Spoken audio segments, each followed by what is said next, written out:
En tout cas, les gens ne se précipitent pas, à part les Français et les Anglais qui vont faire cette mission, comme vous le dites, de précurseur.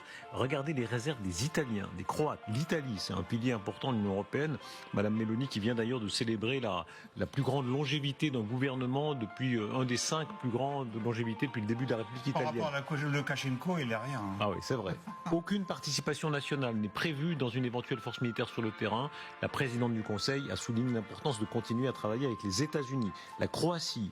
Aucun soldat croate n'ira en Ukraine. Sous quelque arrangement que ce soit, c'est complètement hors de question, dit le Premier ministre croate Andrej Plenković.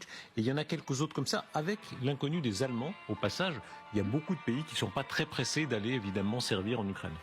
Je vous rappelle quand même que toute cette histoire, on a dit que tout ça, c'est quand la paix est déjà conclue. Et donc pour assurer la non-attaque potentielle russe, on discute de ça. Ça veut dire que vous voyez la paix là sur l'horizon ? Non. À mon avis, c'est comme si on préparait les vacances cet été quelque part, et au lieu de ça, on vous propose de discuter d'Elon Musk et de la conquête de Mars. C'est à peu près ça. C'est pour ça d'ailleurs hier, vous m'avez